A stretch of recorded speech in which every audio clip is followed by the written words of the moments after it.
वालेकुम students. Today our topic is hydrocarbon, जो हम चैप्टर 3 में इसको हम डिस्कस कर चुके हैं। आज हम इसको जो है वो डिटेल में डिस्कस करेंगे। What are the hydrocarbon? It means के ऐसे ऑर्गेनिक कंपाउंड जिनमें कार्बन और हाइड्रोजन मौजूद होते हैं, compose of carbon hydrogen covalently bonded होते हैं। ये पेरेंट ऑर्गेनिक कंपाउंड हैं। इन हाइड्रोकार्बन से आगे मज़ीद डिफरेंट कम्प्लेक्स ऑर्गेनिक कंपाउंड हम बनाते हैं। और कैटिनेशन की प्रॉपर्टी भी हम डिस्कस कर चुके हैं। कार्बन की ये एक स्पेसिफिक प्रॉपर्टी है जिसकी वजह से ऑर्गेनिक कंपाउंड की डाइवर्सिटी बहुत ज़्यादा है। इनकी 4 जनरल क्लासेस हैं जिनमें अल्केन, अल्कीन, अल्काइन और एरोमेटिक में हमने इनको डिवाइड किया हुआ है। क्लासिफिकेशन में हम डिस्कस करें तो सैचुरेटेड में आ जाते हैं अल्केन सिंगल बॉन्डेड, अनसैचुरेशन में आ जाते हैं अल्कीन, अल्काइन, एरोमेटिक जिनमें डबल और ट्रिपल बॉन्ड मौजूद हों तो वो अनसैचुरेटेड होते हैं। और अगर हम इनके इलेक्ट्रोनेगेटिविटी डिफरेंस की बात करें, इन सब की सेम फिज़िकल प्रॉपर्टीज़ होती हैं। तो आप देखेंगे कि जब आपने जो है वो 9th क्लास में प्रोडक्ट टेबल देखा होगा कि उसमें electronegativity left to right increase हो रही है और ग्रुप में जो है वो ये डाउन द ग्रुप जो है वो डिक्रीज़ हो रही है। तो आप देखें अगर कि जब कार्बन एंड हाइड्रोजन जो ऑर्गेनिक कंपाउंड में बाउंड होते हैं तो इनमें जो हाइड्रोजन है वो है फर्स्ट ग्रुप में और कार्बन 4th ग्रुप में। तो इनके दरमियान जो डिफरेंस है वो कम है। कार्बन और हाइड्रोजन इलेक्ट्रोनेगेटिविटी का डिफरेंस बहुत कम है। और अगर हम कंपेयर करें इसको हाइड्रोजन और ऑक्सीजन के साथ, तो ऑक्सीजन 6th ग्रुप में मौजूद है तो वहाँ पे इलेक्ट्रोनेगेटिविटी का डिफरेंस ज़्यादा है। तो वो जो है वो H2O जो फार्मूला हम बनाते हैं वाटर का, तो वहाँ पे वो पोलर हो जाता है क्योंकि ऑक्सीजन बहुत ज़्यादा इलेक्ट्रोनेगेटिव है कार्बन से। तो ऑक्सीजन और हाइड्रोजन में के दरमियान जो इलेक्ट्रोनेगेटिविटी का डिफरेंस है वो बहुत ज़्यादा है क्योंकि हाइड्रोजन इलेक्ट्रोपॉजिटिव है और ऑक्सीजन इलेक्ट्रोनेगेटिव। तो ये पोलर कंपाउंड बनाते हैं। और इसके अलावा अगर हम देखें यहाँ पे कार्बन और हाइड्रोजन, तो इनमें क्या होगा कि डिफरेंस इलेक्ट्रोनेगेटिविटी का वो कम है। और इसके अलावा इनकी डिफरेंट केमिकल प्रॉपर्टीज़ होती हैं। अल्केन के डिफरेंट रिएक्शंस हैं। अल्कीन जो है वो डिफरेंट टाइप के रिएक्शन बनाता है। अल्काइन के रिएक्शन जो है वो और डिफरेंट हैं। तो इनकी केमिकल प्रॉपर्टीज़ जो हैं वो डिफरेंट हैं, ठीक है। और ये सॉल्युबल हैं नॉन पोलर सॉल्वेंट में। ये सॉल्युबिलिटी प्रिंसिपल है कि नॉन पोलर कंपाउंड सॉल्युबल होते हैं नॉन पोलर सॉल्वेंट में और पोलर कंपाउंड सॉल्युबल होते हैं पोलर सॉल्वेंट में, ठीक है। अब यहाँ पे हम देखेंगे कि ये जो ऑर्गेनिक कंपाउंड हैं सारे अल्केन, अल्कीन, ये जो सारे हाइड्रोकार्बन है ये नॉन पोलर हैं। मैंने अभी यही बात डिस्कस की है कि यहाँ पे इनके दरमियान जो कार्बन और हाइड्रोजन है, इनके दरमियान जो इलेक्ट्रोनेगेटिविटी का डिफरेंस है वो बहुत कम है। तो ये नॉन पोलर बनाते हैं। अगर हम बात करें वाटर की, तो उसमें हाइड्रोजन जो फर्स्ट ग्रुप में मौजूद है वो इलेक्ट्रोपॉजिटिव है क्योंकि उसका इलेक्ट्रोनेगेटिविटी बहुत ही कम है। अगर हम राइट साइड पे देखें प्रोडक्ट टेबल के, तो ऑक्सीजन जो है वो 6 ग्रुप में मौजूद है और वहाँ पे इलेक्ट्रोनेगेटिव ऑक्सीजन की बहुत ज़्यादा हाई है। तो इस बहुत ज़्यादा हाई डिफरेंस की वजह से ऑक्सीजन नेगेटिव पोल बनाता है और हाइड्रोजन पॉजिटिव, तो वो पोलर कंपाउंड बन जाते हैं। लेकिन यहाँ पे कार्बन और हाइड्रोजन के दरमियान इलेक्ट्रोनेगेटिविटी का डिफरेंस बहुत कम है, तो ये नॉन पोलर होते हैं। और ये नॉन पोलर सॉल्युबल होते हैं नॉन पोलर सॉल्वेंट में, लाइक ईथर, मेथनॉल, एथेनॉल। तो आप इस बात को माइंड में रखें कि तमाम ऑर्गेनिक कंपाउंड सॉल्युबल होते हैं ऑर्गेनिक सॉल्वेंट में, ठीक है। और जो इनऑर्गेनिक होते हैं, जो पोलर होते हैं, वो सॉल्युबल होते हैं पोलर सॉल्वेंट में। अब आपने ये भी चैप्टर 3 में देखा होगा कि जो होमोलॉगस सीरीज़ बनती है कार्बन 1 से स्टार्ट होके नेक्स्ट जो है वो आगे तक जाते हैं, तो होमोलॉगस सीरीज़ जैसे जैसे आगे मज़ीद बढ़ती जाती है तो उसके वेट भी बढ़ता जाता है। जैसे जैसे मॉलिक्यूलर वेट इंक्रीज़ होता जाता है, वोलेटिलिटी कम होती जाती है। वोलेटिलिटी मतलब ये कि जो कोई भी चीज़ वेपोराइज़ हो जाए, वेपर्स में कन्वर्ट हो जाए, तो वो उसका मॉलिक्यूलर वेट कम होगा तब ही वो वेपोराइज़ होगी। अगर मॉलिक्यूलर वेट ज़्यादा होगा तो वो कैसे वेपोराइज़ होके हवा में जाएगी। तो जितना जितना ज़्यादा मॉलिक्यूलर वेट बढ़ता जाता है, वोलेटिलिटी वेपोराइजेशन कम होती जाती है और वो सॉलिड में कन्वर्ट होते जाते हैं। आप यहाँ पे देखें कि CH4 जो है मीथेन का फार्मूला है और ये मीथेन गैस है। इसमें जो मीथेन गैस है और ये वेपोराइज़ हो जाती है और इसकी जो मॉलिक्यूलर वेट भी कम है और अगर आप दरमियान होमोलोगस सीरीज़ के दरमियान में देखें कि कुछ कंपाउंड लिक्विड हैं और होमोलोगस सीरीज़ के एंड पे जो तमाम कंपाउंड हैं वो सॉलिड हैं, क्योंकि उनका मॉलिक्यूलर वेट बहुत ज़्यादा इंक्रीज़ हो चुका होता है। नेक्स्ट हम फॉसिल फ्यूल्स, इनको भी हम डिस्कस कर चुके हैं। ये सोर्स ऑफ एनर्जी होती हैं, इनमें पेट्रोलियम, नेचुरल गैस, कोल, ये हम डिटेल में डिस्कस कर चुके हैं किस तरह हम इनको यूज़ करते हैं और ये एनर्जी का सोर्स हैं और ये सोर्स ऑफ एनर्जी हैं। रॉ मटेरियल, अब आप देखें मीथेन गैस जो है वो natural gas, methane natural gas जो होती है उसमें 85% मीथेन होती है। तो हम मीथेन हम यूज़ करते हैं घरों में, तो ये जो है वो एक एनर्जी के तौर पे हम एक यूज़ करते हैं। और raw material use to make consumer products, ये तमाम जो हाइड्रोकार्बन्स हैं एज अ रॉ मटेरियल के तौर पे यूज़ होती हैं। For example raw material it means के हमारे पास डिफरेंट जो ऑयल्स हो गए और डिफरेंट रॉ मटेरियल जो हम यूज़ करते हैं, प्लास्टिक्स, ये सारी चीज़ें जो है वो आगे मज़ीद बनाने के लिए हम यूज़ करते हैं। रबर जो बनता है ऑर्गेनिक कंपाउंड से, वो तो ये डिफरेंट रॉ मटेरियल आपस में मिल के सिंथेटिक रबर बनाते हैं, तो ये डिफरेंट रॉ मटेरियल के तौर पे एक्ट करती हैं। फर्टिलाइज़र्स बनाने में ये जो यूज़ होते हैं, अगर आप यहाँ पे देखें आप डिफरेंट फर्टिलाइज़र्स बनते हैं जिसमें यूरिया जो तैयार किया था साइंटिस्ट ने लैब में, यूरिया जो तैयार किया था इसमें नाइट्रोजन ऐड हुआ है और ये सारी चीज़ें ऐड हुए हैं और यूरिया जो है वो उन्होंने तैयार किया है, तो एक जो ये फर्टिलाइज़र के तौर पे एक्ट करता है। और सिंथेटिक फ़ाइबर हो गया, सिंथेटिक रबड़, ये तमाम चीज़ें जो लेबॉरेटरी में तैयार की गई हैं और ये डिफरेंट ऑर्गेनिक कंपाउंड, डिफरेंट जो हाइड्रोकार्बन्स आप जो एज अ रॉ मटेरियल के तौर पे एक्ट करती हैं, वो आपस में रिएक्शन करके इन्होंने डिफरेंट प्रोडक्ट बनाई हैं। सिंथेटिक फ़ाइबर, सिंथेटिक रबड़। रॉ मटेरियल को आप इस तरह देख लें कि अगर हम कोई भी चीज़ बनाने जा रहे हैं तो उसमें जो रिएक्टेंट होते हैं जब वो आपस में रिएक्ट करते हैं तो उन रिएक्टेंट को रॉ मटेरियल का नाम दिया है कि किस तरह वो आपस में रिएक्ट करके कोई प्रोडक्ट बनाते हैं। टाइप्स हैं, डिफरेंट टाइप्स हैं हाइड्रोकार्बन्स की, open chain and close chain, इनको भी हम डिस्कस कर चुके हैं। ओपन चेन में आ जाता है straight chain, branch chain. Close chain में जो है वो compounds having ring of carbon atoms in their molecules, ये क्लोज चेन होगी। और ओपन चेन के टाइप्स हैं सैचुरेटेड, अनसैचुरेटेड। अब सैचुरेटेड और इसका फार्मूला भी हम डिस्कस कर चुके हैं, CnH2n+2। अनसैचुरेटेड जो हाइड्रोकार्बन्स हैं इसमें अल्कीन और अल्काइन।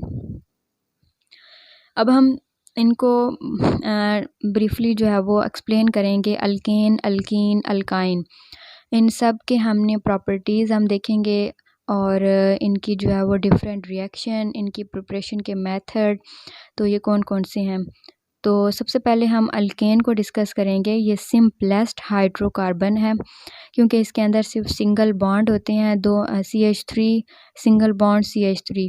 तो ये इथेन का फार्मूला है, CH4 जो है वहाँ पे देखिए फार्मूला, तो उसमें सिंगल बॉन्डेड होते हैं, सिंपलेस्ट हाइड्रोकार्बन होते हैं, सैचुरेटेड, लीस्ट रिएक्टिव होती हैं। तो इस वजह से इनको पैराफिन कहा जाता है। पैराफिन का मतलब होता है कि ये लेस रिएक्टिव होती हैं, इतनी ज़्यादा ये रिएक्ट नहीं करते, तो क्योंकि इनके अंदर सिंगल बॉन्ड मौजूद होता है।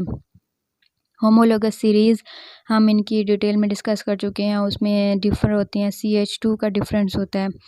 तो ये इसका electron dot and cross formula आप यहाँ पे देख सकते हैं कि किस तरह CH4 इथीन और इथेन प्रोपेन का फार्मूला यहाँ पे इन्होंने देखा हुआ है।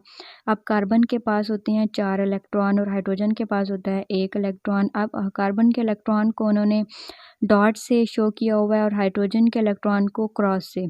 तो किस तरह कार्बन अपने 4 इलेक्ट्रॉन यूज़ करता है और 4 बॉन्ड बनाता है सिंगल, और मीथेन का फार्मूला ये CH4। इथेन का फार्मूला आप यहाँ पे देख लें कि किस तरह कार्बन के जो CH3 और CH3 आपस में जो सिंगल बॉन्ड बना रहे हैं, प्रोपेन में electron and dot and cross formula. अब इनके डिफरेंट सोर्सेज हैं वो हम डिस्कस करेंगे। सबसे मेन जो सोर्स है अल्केन का वो पेट्रोलियम है। पेट्रोलियम जो है वो हम अगर फ्रैक्शनल डिस्टिलेशन करें पेट्रोलियम में 200 मिलियन से ज़ायद इसके अंदर जो है वो ऑर्गेनिक कंपाउंड मौजूद होते हैं। और अगर हम फ्रैक्शनल डिस्टिलेशन में क्या होता है कि पेट्रोलियम का ये इसके जो डिफरेंट फ्रैक्शंस बनती हैं, इट मीन्स कि इसके अंदर जो ऑर्गेनिक कंपाउंड्स होते हैं, पेट्रोलियम, जो क्रूड पेट्रोलियम होता है इसके अंदर, तो उनके जो बॉइलिंग और मेल्टिंग पॉइंट होते हैं वो डिफरेंट होते हैं। तो उस बॉइलिंग पॉइंट और मेल्टिंग पॉइंट की बेस पे वो डिफरेंट जो है वो सेपरेट हो जाते हैं। तो उसकी इस तरह इसे हम कहते हैं फ्रैक्शनल डिस्टिलेशन। जो सेपरेशन होती है, डिफरेंट फ्रैक्शन बनते हैं on the basis of boiling point, melting point. तो वो जो डिफरेंट फ्रैक्शंस में मिलती हैं उनमें अल्केन मौजूद होती हैं। तो वो ये बहुत ही मेन सोर्स है पेट्रोलियम अल्केन का। नेचुरल गैस होती है उसमें 85% मीथेन मौजूद होती है, ठीक है। जो मार्श गैस होती है इसकी स्मेल तो बहुत बुरी होती है, लेकिन इसके अंदर मीथेन मौजूद होती है। और मार्श गैस जो बनती है डिफरेंट वेजिटेबल जो ख़राब वेजिटेबल होती हैं तो हम जो फेंक देते हैं तो उसके ऊपर बैक्टीरिया अपना एक्शन शो करते हैं, तो उससे जो स्मेल आती है तो वो स्मेल मार्श गैस होती है, जिसके अंदर जो है वो मीथेन मौजूद होती है। कोल गैस होगी, जो हम कोल जलाते हैं उसके अंदर जो फ्यूल गैस होती है वो भी अल्केन का एक सोर्स है। गोबर गैस जो होती है, कैटल डंग की, सीवेज गैस हो गई, और बायोगैस जो प्लांट का वेस्ट होता है, इन तमाम चीज़ों में जो है वो अल्केन मौजूद होते हैं और ये बहुत ही मेन सोर्सेज हैं अल्केन के। अब हम डिफरेंट डिस्कस करेंगे कि प्रिपरेशन अल्केन्स की किस तरह है। इसके बहुत ही ज़्यादा मेथड हैं, यहाँ पे 2 मेथड हम डिस्कस करेंगे, हाइड्रोजिनेशन और रिडक्शन ऑफ अल्काइल हैलाइड। अब यहाँ पे जो हाइड्रोजिनेशन है ये कमर्शियल रिएक्शन है। इसमें हमारे पास आपने देखा होगा कि कोई हाइड्रोजिनेशन में क्या होता है कि ये जो अनसैचुरेटेड हाइड्रोकार्बन हैं इनको हम कन्वर्ट करते हैं सैचुरेटेड में। इट मीन्स कि अल्कीन अल्काइन को हम बना देते हैं सैचुरेटेड, इनके अंदर हम हाइड्रोजन ऐड करते हैं। हाइड्रोजनेशन का मतलब होता है कि एडिशन ऑफ हाइड्रोजन, ठीक है। अगर हमने किसी भी अनसैचुरेशन है अल्कीन अल्काइन, इनको सैचुरेशन में कन्वर्ट करना है तो इनके डबल और ट्रिपल बॉन्ड को ख़त्म करके सिंगल बॉन्ड में हम कन्वर्ट करेंगे। किस तरह? सबसे पहले रिएक्शन में आप देखें हमारे पास इथीन मौजूद है, CH2 डबल बॉन्ड CH2, ठीक है। कार्बन का आप ये बात माइंड में रखें कि हमेशा वो 4 बॉन्ड बनाता है, इसके पास 4 इलेक्ट्रॉन हैं तो ये 4 बॉन्ड बनाएगा। अब इथीन में देखें आप, कार्बन और कार्बन 2 जो कार्बन है उनके दरमियान 2 बॉन्ड हैं और एक कार्बन जो है वो हाइड्रोजन के साथ 2 बॉन्ड बना रहा है, ठीक है। अब एक कार्बन 4 बॉन्ड बना रहा है। अगर हम इसमें अंदर एक हाइड्रोजन ऐड कर दें तो एक कार्बन के साथ 3 हाइड्रोजन और इसके साथ जो डबल बॉन्ड है, अगर ये ऐसे रहा तो 5 बॉन्ड बन जाएंगे। वो अनस्टेबल होता है तो वो स्टेबल होने के लिए वो अपना एक बॉन्ड ख़त्म कर देगा और ये सिंगल बॉन्ड, तो ये कन्वर्ट हो जाएगा इथेन में, ठीक है। ये हाइड्रोजिनेशन रिएक्शन है जिसमें हम हाइड्रोजन को ऐड करते हैं इन द प्रेजेंस ऑफ निकल, और हमारे पास जो टेम्परेचर होता है 250 to 300 डिग्री सेंटीग्रेड। इस टेम्परेचर पे हम निकल एक कैटलिस्ट के तौर पे एक्ट करती है निकल मेटल, और इसमें हम इसकी मौजूदगी में हाइड्रोजन को ऐड करते हैं। तो जैसे ही एडिशन ऑफ हाइड्रोजन होता है तो इसमें आपने बात माइंड में रखनी है कि अनसैचुरेटेड कंपाउंड कन्वर्ट हो जाते हैं सैचुरेटेड में, इसका डबल या ट्रिपल बॉन्ड कन्वर्ट हो जाता है सिंगल बॉन्ड में। अब हमारे पास ये जो डबल बॉन्ड है इथीन में, तो इसके अंदर हमने हाइड्रोजन को ऐड किया है तो वो इथीन में कन्वर्ट हो गया है। और आप ये बात भी माइंड में रखें कि कोई ऐसे कंपाउंड जो अनस्टेबल होते हैं, अनस्टेबल कंपाउंड की लाइफ बहुत कम होती है। हर कंपाउंड चाहता है कि वो स्टेबल हो जाए, स्टेबिलिटी की तरफ जाते हैं हर कंपाउंड। तो कार्बन जब 4 बॉन्ड बनाता है किसी भी कंपाउंड में तो वो स्टेबल होते हैं। अगर 4 से ज़ायद बॉन्ड बने तो वो अनस्टेबल हो जाते हैं, तो वो कोई ना कोई चीज़ रिमूव करके 4 बॉन्ड की तरफ आता है। अगर हम यहाँ पे देखें ये जो इथीन है इसके साथ हम हाइड्रोजन को जब ऐड करेंगे, मतलब यहाँ पे कोई भी एक हाइड्रोजन ऐड, 2 हाइड्रोजन ऐड हो रहे हैं दोनों कार्बन के साथ, तो आप एक इथीन में एक स्पेसिफिक एक कार्बन को देखें, जब इसके साथ ऑलरेडी 2 हाइड्रोजन है और ऑलरेडी वो 2 बॉन्ड बना रहा है दूसरे कार्बन के साथ और 2 बॉन्ड बना रहा है हाइड्रोजन के साथ, एक और हाइड्रोजन हम ऐड कर दें तो वो उस एक कार्बन के 5 बॉन्ड बन जाएंगे, ठीक है। 3 हाइड्रोजन के साथ और 2 कार्बन के साथ, तो वो अनस्टेबल हो जाएगा। तो वो स्टेबिलिटी शो करने के लिए एक बॉन्ड जो है वो उसका ख़त्म हो जाएगा और वो सिंगल बॉन्ड में कन्वर्ट हो जाएगा। इसी तरह अगर हम अल्काइन में हाइड्रोजन को ऐड करते हैं कि इसके दो रिएक्शन होते हैं। पहले वो डबल बॉन्ड में कन्वर्ट होगा क्योंकि यहाँ पे ट्रिपल बॉन्ड है। पहले एक बॉन्ड टूटेगा और डबल बॉन्ड में कन्वर्ट होगा, फिर वो डबल बॉन्ड जो है वो सिंगल बॉन्ड में कन्वर्ट होगा। इस टाइप के रिएक्शन को हम कहते हैं हाइड्रोजनेशन। और हम यहाँ पे अल्केन की प्रिपरेशन करते हैं फ्रॉम अनसैचुरेटेड कंपाउंड। नेक्स्ट हमारे पास है reduction of alkyl halides. Reduction का मतलब होता है कि एडिशन ऑफ हाइड्रोजन का हम एडिशन करते हैं। यहाँ पे अल्काइल हैलाइड भी हमने डिस्कस किए हैं कि ये डिफरेंट फंक्शनल ग्रुप्स हैं। इसमें हमारे पास किसी भी अल्काइल ग्रुप के साथ कोई भी हैलोजन ऐड कर दें, अल्काइल हैलाइड होते हैं। ये एक फंक्शनल ग्रुप हम ऑलरेडी डिस्कस कर चुके हैं काफ़ी। तो ये अल्काइल हैलाइड के अंदर अगर हम नेसेंट हाइड्रोजन ऐड करें, नेसेंट हाइड्रोजन इट मीन्स के अगर हमारे पास H2 होती है, अगर वो कोई रिएक्शन ना कर रही हो अल्काइल हैलाइड में, तो हम उसे नेसेंट हाइड्रोजन बहुत ही रिएक्टिव होती है। वो तब बनती है जिंक की मौजूदगी में, या जिंक जो है वो जब एसिड के साथ रिएक्शन करता है तो नेसेंट हाइड्रोजन बनती है, तो वो बहुत ज़्यादा रिएक्टिव होती है। तो वो रिएक्टिव हाइड्रोजन रिएक्शन करती है अल्काइल हैलाइड के साथ, और यहाँ पे जो हैलोजन होती है कोई भी, उसको रिप्लेस करके ख़ुद वहाँ पे अपनी जगह बना लेती है। अब यहाँ पे देखें फर्स्ट रिएक्शन में हमारे पास जिंक और डाइल्यूट HCl है।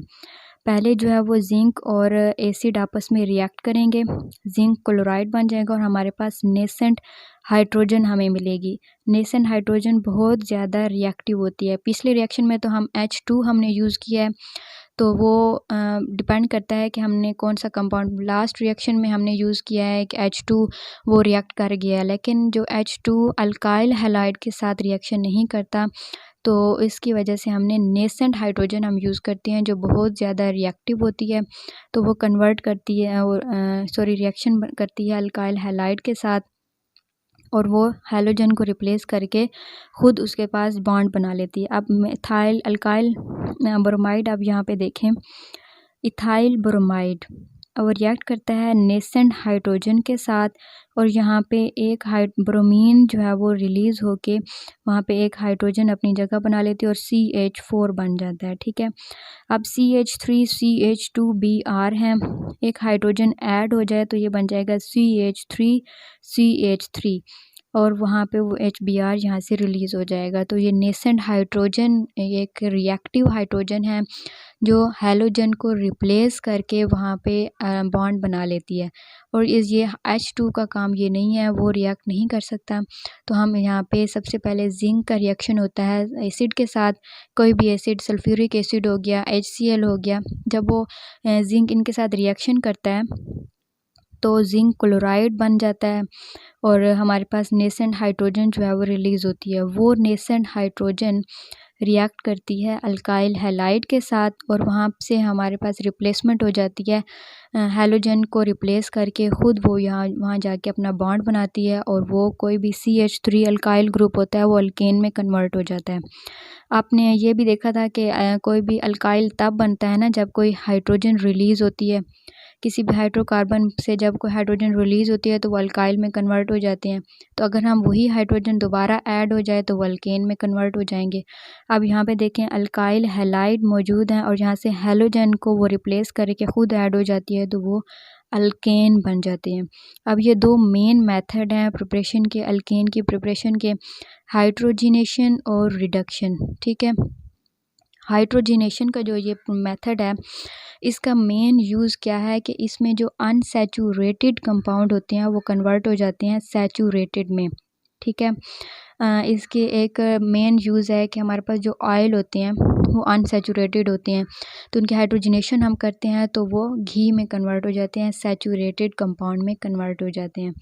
तो ये हाइड्रोजिनेशन का ये जो रिएक्शन है ये आप आगे भी देखेंगे, इनके बहुत ही ये कमर्शियली जो है वो यूज़ होता है, और ये इनमें सैचुरेटेड कंपाउंड हमारे पास बनते हैं हाइड्रोजिनेशन। और रिडक्शन ऑफ अल्काइल हैलाइड, तो ये बनाते हैं हमें अल्केन, मीथेन हो गया अल्केन, इसमें हम नेसेंट हाइड्रोजन जो है वो ऐड करते हैं। तो नेक्स्ट हम मज़ीद इनके जो अल्केन हैं इनके डिफरेंट रिएक्शन देखेंगे कि इनके कितने रिएक्शन ये करते हैं और इनकी फ़िज़िकल प्रॉपर्टीज़, और हम डे बाय डे इनको जो है अल्कीन को भी डिस्कस